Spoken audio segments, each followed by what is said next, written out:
Hello friends, तर आज केली नाश्त्याला मस्त साबुदाणा खिचडी. तर तेलामध्ये तुम्ही जिरं खात असाल तर जिरे टाका किंवा स्किप केलं तरी चालेल. तेलामध्ये थोडंसं जिरे टाकून त्याच्यामध्ये बारीक चिरलेल्या हिरव्या मिरच्या टाकायच्या आणि त्याच्यामध्ये उकडलेला बटाटा टाकून छान बटाटा थोडासा लालसरपणा येईपर्यंत परतून घ्यायचा मस्त आणि त्याच्यामध्ये थोडंसं बटाट्याला लागेल इतकं चवीप्रमाणे मीठ टाकून घ्यायचं आणि साबुदाणा इथे रात्रभर भिजवून ठेवला होता. म्हणजे स्वच्छ धुवून घ्यायचा साबुदाणा आणि साबुदाण्याच्या थोडंसं अर्धा बोट इतकं पाणी आपण रात्रभर त्याच्यात ठेवणार आहोत म्हणजे जेणेकरून छान असा मऊ साबुदाणा शिजतो. साबुदाणा छान भिजलेला आहे. इथं बघू शकता तुम्ही हाताने प्रेस केला की छान नरम असा वाटतो तो.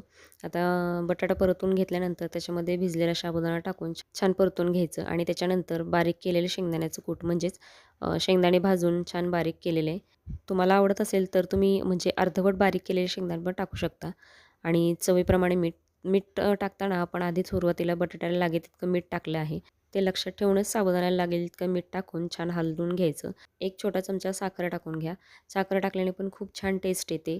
जर तुम्हाला उपवासाला करायची नसेल म्हणजेच नाश्त्याला करायची असेल तर बारीक चिरलेली कोथिंबीर टाकून याची टेस्ट आणखीन वाढवू शकता. कारण कोण उपवासाला जर करत असेल तर जिरं, कोथिंबीर कुठे-कुठे खात नाहीत. प्रत्येक ठिकाणची पद्धत वेगळी असते. आता साबुदाणा 5 ते 10 मिनिट आपण परतून घेतोय. साबुदाण्याचा कलर चेंज झाला म्हणजे थोडासा ट्रान्सपरंट होतो म्हणजे आपली शाबूची खिचडी तयार झाली खाण्यासाठी. तर नक्की ट्राय करा ही रेसिपी आणि लाईक, शेअर अँड सबस्क्राईब.